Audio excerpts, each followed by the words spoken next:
va a tener excusa a nadie de decir nunca me hablaron de Cristo. Si no le hablaron, él tenía conciencia que le indicaba que lo que estaba haciendo estaba mal. Y hermanos, cuando uno viene a las plantas de Jesucristo, uno de verdad, uno se recuerda todo su pasado y todos los pecados horrendos que a veces cometimos, y uno llora y uno se arrepiente. Es necesario el arrepentimiento, es necesario llorar, es necesario venir ante Dios y postrarse y tirarse en la carpeta ahí y postrar en el suelo y decir: Señor, perdóname, soy un pecador, soy el más vil de todos los pecadores. Y hermanos, el arrepentimiento es algo que hace una diferencia entre un cristiano medio y un cristiano completo. Cristianos medios se van al infierno, cristianos 3/4 también, cristianos 7/8 también se van al infierno. Solamente cristianos completos son los que pueden entrar al cielo. Mis amados hermanos, y el cometer un pecado no es que te haga un cristiano que nunca te vas a ir al cielo. Y fíjense la diferencia entre el rey Saúl y David. El rey Saúl nunca cometió pecados tan atroces como el rey David. Pero sin en cambio el rey Saúl fue desechado de parte de Dios. Y el rey David, llamado un hombre conforme al corazón de Jehová. Y el rey David fue el único judío, el único Israel que mató más judíos que cualquiera. Cuando una vez su hijo lo quiso sublevar, peleó contra el ejército de Israel y les ganó, mató muchísimos judíos. Aparte de eso, no con eso, tomó una mujer que era casada, se metió con ella, mató al esposo de la mujer. Y entonces, ¿por qué la Biblia lo menciona? ¿Por qué el Señor lo llama un hombre conforme al corazón de Jehová si era un pecador? Porque había una gran diferencia entre Saúl y David. Que Saúl nunca se arrepintió. Saúl desobedeció las palabras de Dios, y cuando le dijeron: desechado eres por haber desobedecido, no le importó. Pero David no. A David, cuando viene el profeta Natán y le dice: tú has hecho tremenda cosa delante de Jehová, dice: vas a ser castigado por eso. Y cuando le dan el castigo y le dicen: por este pecado que tú hiciste con Betsabé, por haber matado a su esposo, dice: la espada nunca se apartará de tu casa. Y al instante, David dice que se levanta y se avienta por el suelo. Y dice el Salmo 51: perdóname, Señor, pecador soy delante de ti, soy un pecador, gusano soy delante de ti, Señor. Líbrame de homicidio y líbrame, y confiesa su pecado. Y soy un pecador, Señor. Reconocía su pecado, se arrepentía. Y algo que le pedía al rey David a Dios era: Señor, no quites de mí tu Santo Espíritu. Porque el rey David sabía que sin el Santo Espíritu de Dios nada podría hacer. Nosotros, cuando creímos en el Señor Jesucristo, la Biblia dice que fuimos sellados por el Espíritu Santo, propiedad de Jesucristo. Y es necesario, mis amados hermanos, el arrepentirnos de cualquier pecado que se haya cometido. El segundo paso para llegar a agarrar una estatura perfecta es el arrepentimiento. Mis amados hermanos, el tercer paso es la mansedumbre.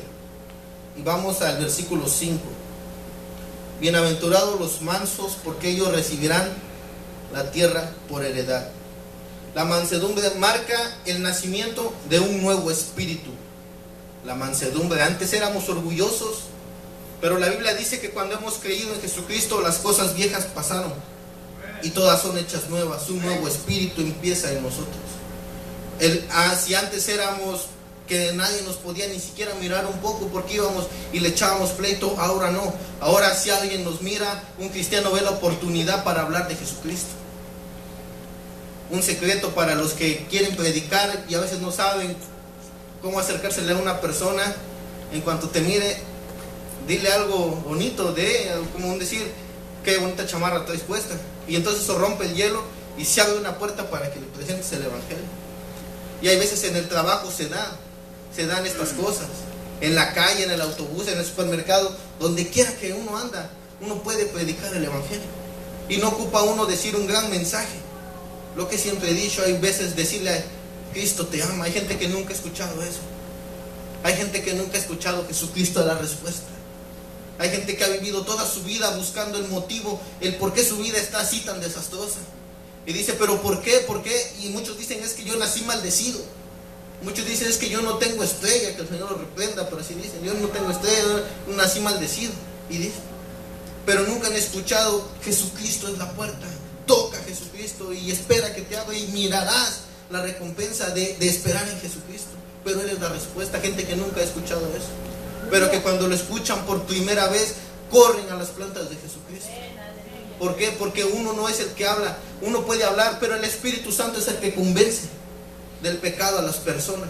Y a veces uno se queda asombrado, de verdad. Hermano, yo no sé si tú te has quedado asombrado de cómo le hablaste a una persona y esta persona creyó en Jesucristo rotundamente. Y te das cuenta y tú no dijiste prácticamente nada, o fue algo muy sencillo lo que dijiste, pero fue el Espíritu Santo que dio el convencimiento. Mis amados hermanos, la mansedumbre es algo necesario y es una virtud en el hombre. La mansedumbre también, mis amados hermanos, es algo necesario. Es algo necesario la mansedumbre a veces cuando nos enojamos. ¿Cuántos padecemos de enojo? Yo creo que todos nos enojamos. No hay nadie que pueda decir yo no me enojo. Todos nos enojamos, pero es diferente cuando somos mansos.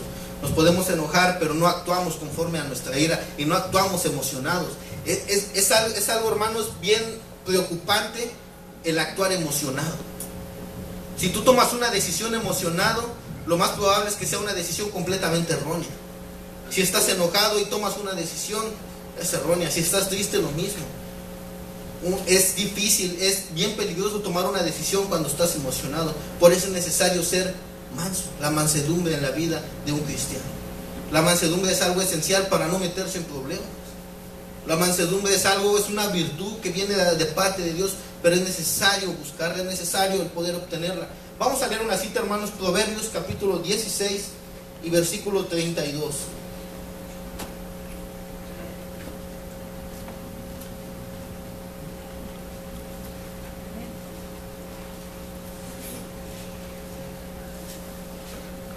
Si le encontraron que le den lectura, Proverbios 16, versículo 32. Mejor es el que tarda en airarse que el fuerte, y el que enseñorea de su espíritu que el que toma una ciudad. Amén. Mejor es el que tarda en airarse que el fuerte, y el que enseñorea a su espíritu que el que toma una ciudad. El ser manso, la mansedumbre. ¿Cuántos de nosotros podemos de verdad enseñorear nuestro espíritu?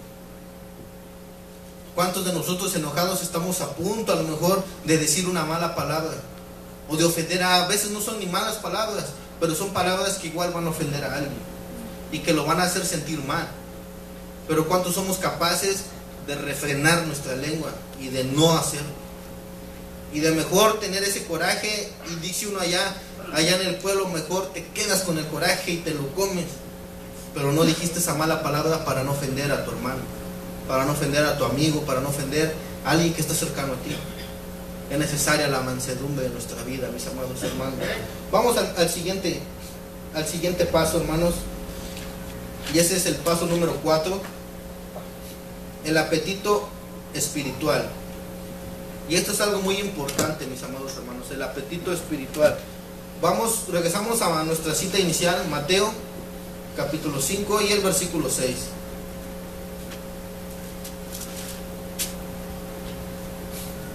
Bienaventurados los que tienen hambre y sed de justicia, porque ellos serán saciados. El apetito espiritual. Esto significa crecimiento. Mis amados hermanos, cuando llega el momento en la vida del cristiano que ya no solo se conforma con haber aceptado a Cristo y no solo se conforma con escuchar algo, necesita aprender más. Y un cristiano se empieza a llenar de preguntas. Y dice, ¿y por qué de esto? ¿Y por qué del otro? ¿Y por qué del esto? Me refiero a los cristianos que apenas empiezan. Y eso es algo muy bueno. Si tú tienes preguntas acerca del Evangelio, si tú tienes preguntas que te sientes intrigado, eso es seña de que estás creciendo. De que no te quedaste solamente con la leche que se te dio cuando eras bebé, sino ahora estás creciendo y necesitas comida más fuerte. Una comida más condensa, una comida que a lo mejor no te va a gustar tanto, pero te va a hacer crecer mucho mejor. Cuando uno empieza siempre a tener curiosidad, ¿por qué esto en la Biblia? ¿Por qué esto con Jesucristo? ¿Por qué esto con los apóstoles? ¿Por qué se hace esto? ¿Y por qué? ¿Y por qué? ¿Y por qué? Eso es buena seña. Está uno creciendo espiritualmente. Es el crecimiento espiritual. Malo cuando ya no te interesa nada, cuando dices, otra vez lo mismo, la misma predicación, ya sé que Jesucristo salva, entonces ya para qué voy, ya me la sé todo.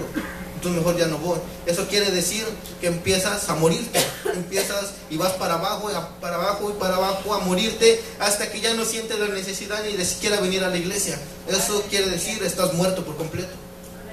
Pero cuando uno siente la necesidad de alimentarse de la palabra de Dios, entonces es necesario comer, es necesario aprender, es necesario preguntar. Por eso son las células, por eso son los discipulados. En las células, en los discipulados, es un trato específico para que podamos aprender todos juntos.